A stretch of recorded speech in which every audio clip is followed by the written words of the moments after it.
The kind of lawyer I'd want. Then there's Elsbeth. That's me. This is so exciting. It all starts Thursday, October 17th on CBS and streaming on Paramount+.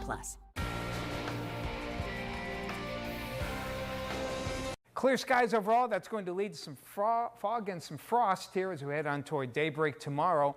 More weather details tonight.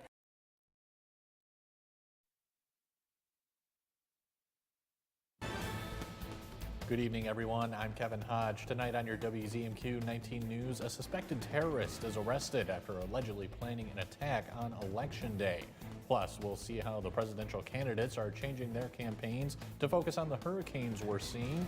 And in a meeting today, DNR officials lay out what's happening to the UP deer population and how wolves may be playing a factor. Your 19 News at 11 starts now.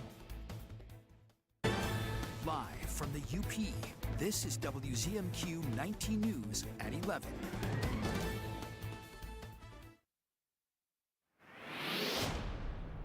After some chilly weather, we finally get a little bit milder here for the Marquette region. After a cold start, temperatures should finally break 60 degrees and a decent amount of sunshine, maybe a few high clouds coming in late in the day as temperatures get into the mid-60s and might hit 70 out toward Ironwood and maybe along the Wisconsin border there, but everyone getting well into the 60s. Good looking day overall. How long can we keep the decent weather going? We'll let you know later in the show. Kevin? Sounds good. Thanks, Tom. The FBI has arrested an immigrant from Afghanistan on suspicion of planning an Election Day terror attack in the U.S. Nicole Skanga has more on the alleged plot. The FBI says an Election Day attack targeting large crowds in the U.S. has now been thwarted. Agents arrested Nasir Ahmad Tuwaidi Monday after officials say the 27-year-old took steps to purchase AK-47 rifles and ammunition, going so far as to sell off his family's home to raise money. Federal prosecutors say an FBI search of the suspect's phone revealed ISIS propaganda, including these images depicting a suicide vest and the 9/11 attacks, plus a history of Google searches like how to access Washington, D.C. cameras and which U.S. state does not require a license to get a firearm. Investigators say the defendant swapped messages in two pro-ISIS groups on the Telegram app and funneled money to the foreign terrorist group online. According to court documents, the suspect first entered the U.S. in September 2021 on a special immigrant visa. The U.S. offers special immigrant visas to individuals who worked with U.S. forces as a translator or interpreter in Afghanistan. The complaint also accuses Tuwaidi of working with a juvenile co-conspirator, adding that he told investigators both planned to die on Election Day. We've asked the defendant attorney for comment.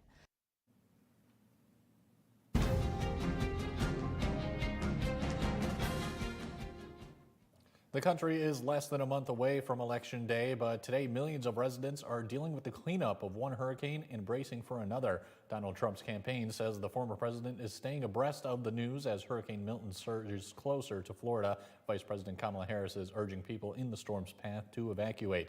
Natalie Bryan has more details on the politics of the storm from the White House. As Hurricane Milton bears down on Florida, former President Donald Trump, rallying in Scranton, Pennsylvania, again took aim at the Biden administration's response to Hurricane Helene. The worst hurricane response since Katrina. She doesn't want to have a do-over with what's happened to North Carolina, Georgia, Alabama, all the states that we just mentioned. Trump is facing criticism for spreading misinformation, including a false claim that FEMA money was used to help migrants. The Department of Homeland Security says the Shelter and Services Program is a separate source of funding. But some Trump supporters still question the administration. I can't say that Biden and Harris never took from one bucket to put into another. FEMA has now set up a fact page to combat misinformation. Vice President Kamala Harris appeared at Wednesday's briefing with the FEMA administrator and phoned into CNN, calling misinformation dangerous. It is unconscionable, frankly, that anyone who would consider themselves a leader would mislead desperate people to the point that those desperate people would not receive the aid to which they are entitled. With less than a month to Election Day, voting rights groups in Florida have filed an emergency suit to try and reopen voter registration in the state since the deadline fell on Monday in the face of back-to-back storms. In the battleground of North Carolina, hard hit by Helene, elections officials have updated their rules to help the more than 1 million registered voters who live in disaster areas cast their ballots. CBS News has confirmed that Vice President Harris has raised over $1 billion since entering the presidential race, according to a source familiar. As we close in on Election Day, United Auto Workers are speaking up about who they believe will best support Michigan in future EV projects. Senator Debbie Stabenow talked with United Auto Workers in Lansing this morning, discussing the Harris-Walz plan to bring more jobs and manufacturing to the U.S. She says the Democrat ticket will work to build up the infrastructure for EV manufacturing in the U.S. to make the global energy transition more stable. We don't have a choice of whether or not there will be a new generation of vehicles, electric vehicles. The question is, will we be driving Chinese vehicles or American made? We have more from the senator and union workers speaking out against the endorsement on our website and mobile news app. Today, 55 students from the Delta Schoolcraft Intermediate School District explored potential careers in the trades. They learned about pole climbing and line grounding from the North Country Electrical Line School. Students and heavy equipment school students taught them how to operate machinery on a construction site. They also went behind the wheel with Midwest Truck Driving School instructors, showing them several paths they can take after high school aside from college. Making good money is definitely one of the reasons why I decided to become a lineman. And it's a very rewarding career, and I love everything I learn, and I can't wait to better myself. It just gets to show you the trade a lot. Like, I didn't get a lot in high school, there wasn't a whole lot, so it just gives you a taste of the trade. For more information on career training opportunities through Midwest and North Country schools, visit WZMQ19.com. The Michigan DNR's Eastern and Western UP Citizens Advisory Councils held a joint meeting today in Marquette Township. Our John Truitt was there and has this report. On the agenda were issues such as the declining deer population, the effect wolves have on that population, and a report on the number of moose in the UP. The meeting was an opportunity for the public to ask questions of DNR officials and express concerns they may have about the fragile ecosystem in the UP.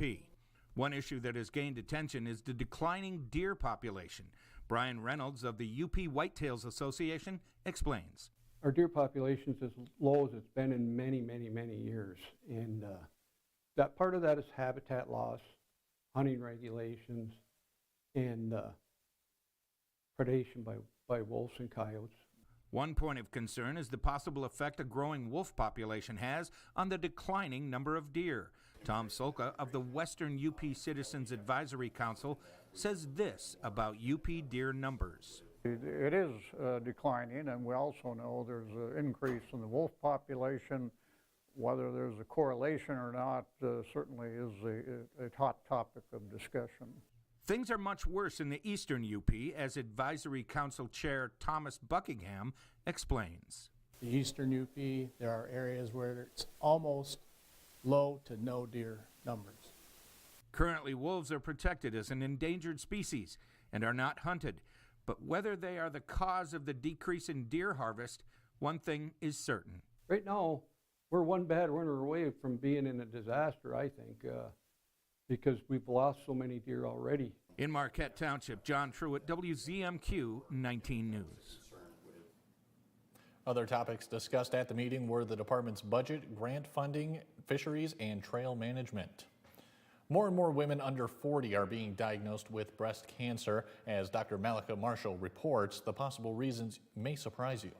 Hallie Goldstein has a history of cysts, so when she noticed a breast lump while showering, she didn't think much of it. I'll get it checked out, but I wasn't super worried about it. Within a few weeks, she was diagnosed with grade 3 invasive ductal carcinoma, an invasive form of breast cancer. She was only 29 years old. I think I was more in shock than anything. Approximately 11% of women diagnosed with breast cancer are under the age of 40. And according to a recent report from the American Cancer Society, that number keeps going up. We are seeing in the under 50 population a rise that's more steep than those in the above 50 population. Dr. Ann Partridge is a breast oncologist at the Dana-Farber Cancer Institute. We think some of the increase in the risk of developing breast cancer for young women is attributable to reproductive patterns. Women are waiting to have their first child till later and later. Other potential causes include less physical activity, weight gain, and environmental factors.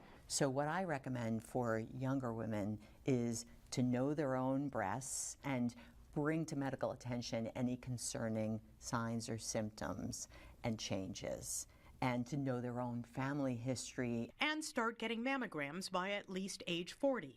As for Hallie, I'm very optimistic about Hallie and her treatment plan. And in fact, the vast majority of women diagnosed with breast cancer, including young women with breast cancer, will live through and beyond their breast cancer and do well. My plans for life were just like completely halted almost. So that can be frustrating, but I'm very grateful. And grateful to get her young life back on track.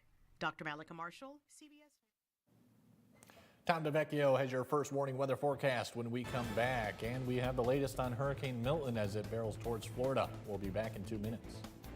John's Auto has been voted the #1 dealer to buy pre-owned vehicle for longer than I've been alive. If you're looking for a vehicle, or if you're looking for someone to help with your current car, or if you need to get yours looking like new again, come see us at John's Auto Sales and Service, Marquette.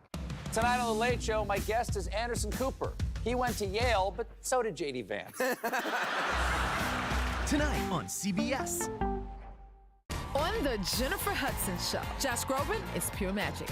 Did you do magic too? I did do some magic. Yes, I did. As a matter of fact, no, I'm just kidding. I'm just kidding. You give us a trick. And we celebrate National Love Your Hair Day in a big way. Plus, a teacher proving the power of inclusion. The Jennifer Hudson Show, tomorrow at 5 on WZMQ TV CBS, followed by 19 News at 6. In Michigan, we know what a functioning border looks like, but no one's proud of what's happening at our southern border, and everyone in Washington's to blame. I'm Alyssa Slotkin. I've spent my life protecting the homeland.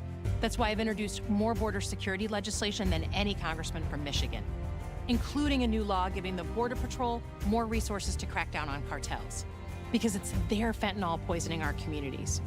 I approve this message because every country deserves to know who and what is coming across its borders. She's fair. Untrue, Your Honor. What, you're going to have your turn. She's inquisitive. What in the world led to this young lady finding you in this compromising situation? And firm. The only thing that matters in this particular courtroom, sir, is how I see it. Watch Equal Justice with Judge Ebony K. Williams.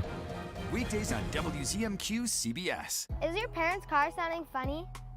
Do you hear any clunks, rattles, squeaks, or leaks? Tell them to call John's Auto Service Department for fast, friendly, and affordable service. Come see us at John's Auto Sales and Service, Marquette. Now, WZMQ TV 19 First Warning Weather with meteorologist Tom DeVecchio. And with clear skies and the calm conditions, good chance we'll see some frost and fog for tonight, meaning those colder inland sections there. But we are going to see a rebound in temperatures, finally at least breaking into the 60s for Thursday and into Friday. As for the weekend, looks chilly, wet. Maybe we can salvage a dry Saturday, though. That's looking less likely, but not a lot of rain. Sunday, though, does look wet and very chilly. We'll have those numbers in just a second. So as the kids head on to school tomorrow, a lot of 30s here. You definitely want to have the warm jacket on there. Not seeing any rainfall there, even though we'll probably see some lake effect clouds kick in, and we'll probably only hit actually this should be 64, my bad there, should be 64, dry, still a bit on the chilly side as the kids go home in the afternoon. And as we look at strong Hurricane Milton, looks like it is going to make landfall in Tampa.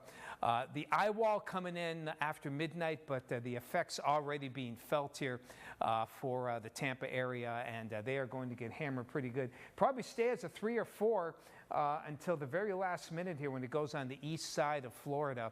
This one already a newsmaker, and it will continue to be nasty as it goes to a tropical storm, and might even perhaps affect Bermuda later on in the week. Storm surge, as you mentioned earlier in the evening, up to 12 feet on the storm surge here in between Tampa and Fort Myers, with even down toward the tip of Florida, storm surge up to 6 feet, and we'll have a good 6-foot storm surge even on the east side of the Florida peninsula there. Rough go there, and rainfall amounts anywhere from up to 12 inches. Actually, Daytona Beach could be the epicenter here. Tampa probably getting about 8 to 10, and in between you're looking at 6 to 8 inches of rain. Certainly a big flood maker for that. In the meantime, we'll keep things dry here locally, definitely calmer. Good look for tomorrow. High clouds here from time to time, but nothing big time here. Now Friday we'll see more high-level clouds, and makes for somewhat tricky conditions on the highs, but still looking good. Lows for tonight, 30s. Near 40 for Marquette along the lake shore, and temperatures in the lower to mid 60s across much of the UP, but upper 60s. Iron River, Ironwood might even hit 70 degrees. We might hit 70 on Friday, though the clouds may keep us from getting close. Saturday, going to keep a chance of some showers and definitely a good wind. Blustery weekend and chilly Sunday through Tuesday. We're not getting out of the 40s. Good chance of some of those lake effect showers as well. But we'll try to rebound a bit as we head on toward the middle of next week. Thank you, Tom. And as Milton heads towards the Gulf Coast of Florida, the Category 3 hurricane remains a potentially deadly threat as conditions deteriorate. Officials have been warning residents to move inland or face the possibility of storm surge that could make survival unlikely. Apparent tornadoes have already hit western Florida, and more are feared. Christiane Benavides has the latest on Milton from Tampa. Hurricane Milton made landfall on Florida's Gulf Coast Wednesday after officials and residents took precautions ahead of the potentially deadly storm. In Sarasota, ambulances lined up, ready to evacuate nursing homes. Milton still carries incredible destructiveness, can wipe out communities. In an address to the nation, President Biden said the federal government will work with Florida officials to help pump floodwater, restore power, and clear debris that can turn into deadly projectiles during heavy winds. I encourage people to look for safer shelter. Sometimes moving just a few miles can mean the difference between life and death. The Tampa area has not had a hurricane this powerful in more than a century. Officials are concerned for the potential of deadly storm surge and those hurricane force winds. It's moving toward the northeast at 17 miles per hour, and it will continue to move across central Florida throughout the night and into the early morning hours. As Milton approached, mandatory evacuation orders and warnings were issued to millions. We had to convince folks to get out of high rises, and that even if they were 7 stories up or more, then they were still at risk. I've never been like this close to like a big hurricane. We're just gonna keep sheltered up in our hotel room. I mean, we brought books, we brought card games and stuff. Several major theme parks ceased operations, and Orlando's airport closed ahead of Milton's landfall. PowerOutage.us, which tracks utility reports, says more than 1 million homes and businesses were without power tonight in Florida. CBS Mornings will have extended coverage of Hurricane Milton tomorrow morning from 9 to 10 a.m. Eastern Time. You can watch that right here on WZMQ.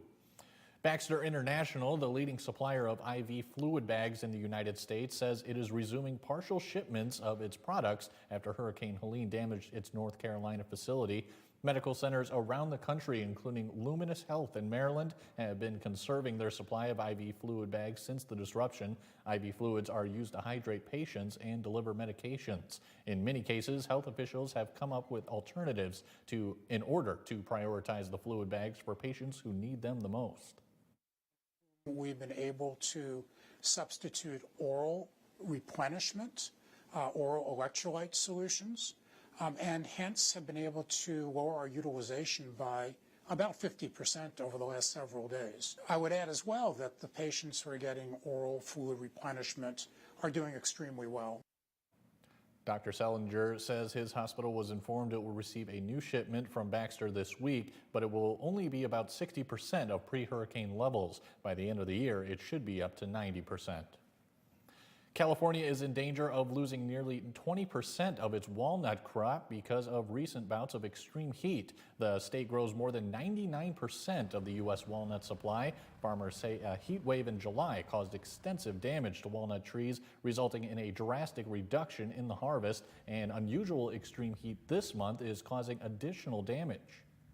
Big impact growers are seeing is the size of the nuts, and they're also reporting that the production numbers are quite low as compared to the previous year. Agriculture officials are expecting a 19% drop in walnut production across the state, costing the industry more than $100 million. Because of a reduced supply, the cost of the nuts could rise. Still to come on your 19 News, people are turning to artificial intelligence for their holiday shopping this year. We'll tell you the new techniques when we come back. I'm supported by generations of women before me who've spent centuries fighting for our rights. But Carl Bonac is supported by radical groups that would restore the 1931 abortion ban, rolling back the clock, criminalizing abortions, taking away our rights. Bonac says he has authority over his body, but he wants the government to control ours. I guess Carl thinks women aren't worthy of the basic rights he wants for himself. Guess what, Carl? You're not worthy of our vote. Yes, we're on thin ice. And everything is going up in smoke. Still, some are adding fuel to the fire, while the rest of us see the troubled waters rising.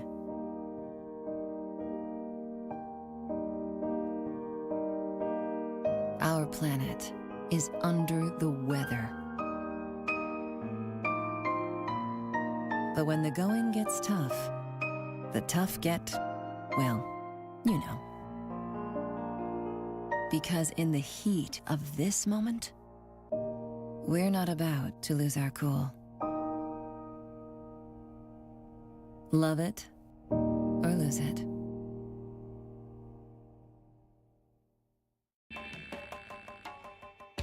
This is extreme crime.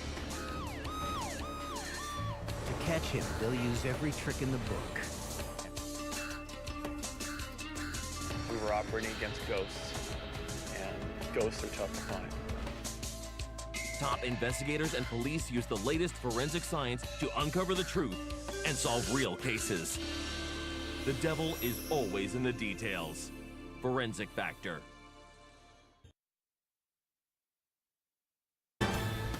You're watching WZMQ 19 News, live and local, with Kevin Hodge.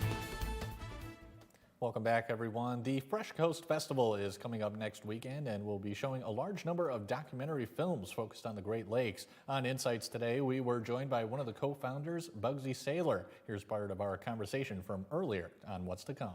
We say we're a documentary film festival, and at least 50% is our films directly tied to the Great Lakes region, but we do like to sprinkle in some films from coast to coast, as well as some international films. But really everything is about any way that you can experience the outdoors. So adventure, conservation, there's high energy films, emotional films, films about the environment, and I have no doubt that there are films that will speak to everybody. Sure, and can you tell us about the schedule that will be happening or surrounding all these films? Yeah, we operate Thursday through Sunday, so this is October 17th to 20th this year. Thursday night we do a free opening for the public, so that's Fresh Coast free at Lower Harbor and Marquette.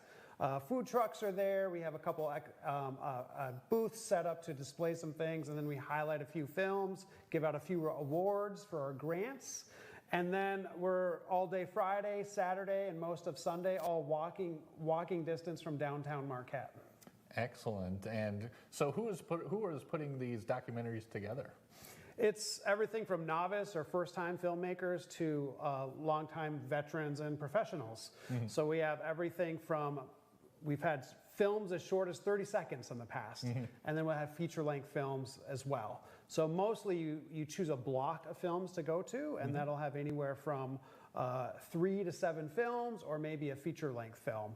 So there's a lot of variety, and we tell people it is a choose-your-own adventure festival. There is too much content to take it all in, so we encourage people to really look over the schedule, the films, and plan out their weekend as much as they can.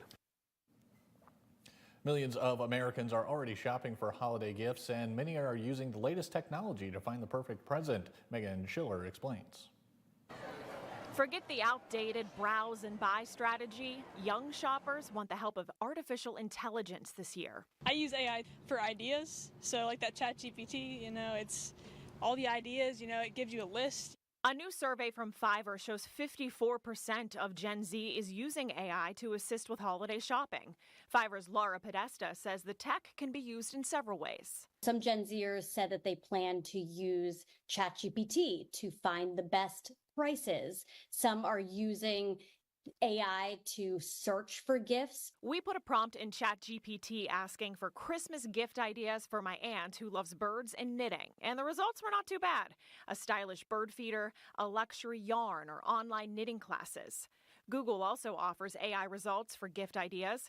Podesta says retailers think these features will capture the shopping habits of Gen Zers. We know that 70% of businesses plan to invest in AI. 39% are upping their social media ads. 35% are investing in influencer marketing strategies. So they do believe they have a good hold on who their customer is and where their customer is. And stores hope AI can lead to higher sales. 43% of Gen Zers say they do plan on spending more for holiday shopping this year than last year. Fans of Sherlock Holmes are in for a treat as restoration experts have pieced together a 100-year-old silent mystery. It's the last work of its kind to be digitally transformed. Tina Kraus has the story from London. Kirsty Shanks has had her hands on loads of classic films over the years from the stacks of archives at the British Film Institute. But inspecting the latest reel has taken some true detective work. Sherlock has been the most challenging restoration I've worked on, mainly because of the scale. She's part of a conservation team reviving Sherlock Holmes, restoring a century-old silent film series following the adventures of the famous fictional detective. And they're the last silent Sherlock-related works to be restored. All of the other surviving ones have already been done. Experts are transforming 20 hours of footage with Sherlockian methods, given its age. A lot of films over the years have decomposed into powdery, sticky, solid messes. And despite all the damage, it is in pretty good condition. Most of what restoration is... Ben Thompson is in charge of image quality. So this is the section just before Waterloo Station. Digitally erasing marks from decades of wear and tear and using software to match the original filmmaker's use of color. I probably spent 3 days on it. One shot. 10 seconds. A meticulous task that proves there's nothing elementary about bringing Sherlock Holmes back to life. The restored film series being called Silent Sherlock, 3 classic cases will be screened at the London Film Festival next week. Tom DeVecchio has your final look at weather when we return.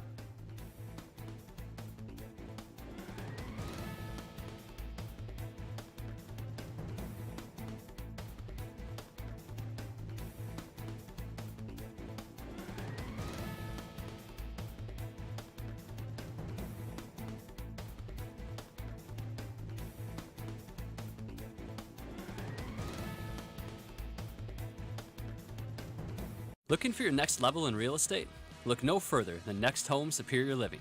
Stephanie's not just any realtor. She's energetic, talented, equipped with the latest technology, and decades of experience to serve you better. At Next Home Superior Living, we're not just selling homes. We're guiding clients and customers throughout the entire transaction. That's Stephanie Jones of Next Home. Visit stephaniesells.com and let her work with you for your next home. Don't settle for ordinary.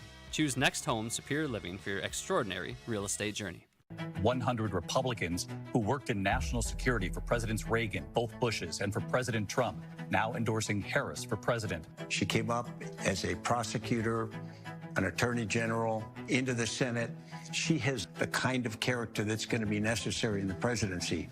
Vice President Harris is standing in the breach at a critical moment in our nation's history. We have a shared commitment as Americans to do what's right for this country.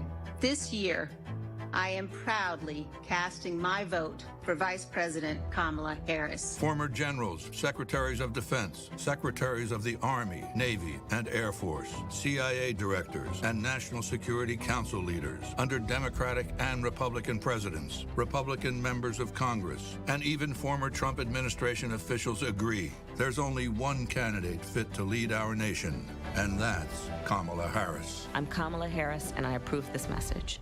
The Shortlist, a countdown show that's all sports. See the greatest names and the greatest games in all sports. Top 10 miracle finishes, top 10 comebacks, the 10 greatest women in sports. Want to see who's number one? Watch all the way to the end of the show. Sports fans love it, and you will too. That's The Shortlist, counting down the top 10 of everything in sports. Only from SSN, the Cindy Sports Network.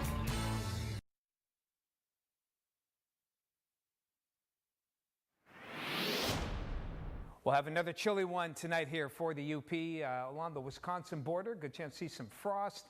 Areas of fog, watch for that. If you're doing any late night traveling, could be dense in a few areas with the lighter winds. Marquette along the lake shore, probably dropping to around 40. And 65 for a high for Marquette tomorrow. Most of you getting into the mid to upper 60s. Might even get 70 out toward Ironwood by the end of the day with a decent amount of sunshine. Get out and enjoy if you can, because things, well, they'll be turning. Friday not looking bad. Probably more high clouds around, but we'll keep it dry. Try to get to 70. We'll try. Not sure if we'll get there with the more clouds. And then the weekend, here comes the turn of events. Some showers around for Saturday. Good wind. A very brisk day, to say the least. And then just downright cold, even by UP standards, for Sunday into the early part of Tuesday. We're not going to get out of the 40s. Good chance of rainfall at times Sunday and into Monday. Gets a little bit warmer on Wednesday. Kevin? Thanks, Tom. And finally tonight, today UP laborers came together to make an everyday activity more accessible for a Gladstone family. The Upper Peninsula Construction Council and Building Trades Council constructed a wheelchair ramp at the home of a 9-year-old boy with spina bifida. The Escanaba Elks contributed $2,500 for the materials as part of this year's major projects. The organizations say when they heard about the family's need, they knew they wanted to lend a hand. For us, it's, anything we can do in the community to make, the young man's life a lot easier for him to get in and out of his house. I mean, he was offloading out of his wheelchair and lumping up the steps to get in and out of his house every day. So this will make his life a lot easier for the future. It's a great feeling for us to be able to give back. Families interested in applying for similar assistance through the Escanaba Elks can visit WZMQ19.com for more information. That's all we have for now. We'll see you tomorrow, folks.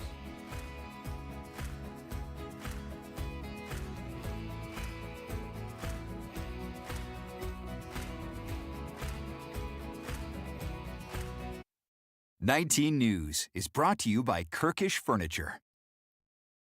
He murdered a father of 3, sentenced to life in prison. Kamala Harris pushed to use tax dollars to pay for his sex change. I made sure that they changed the policy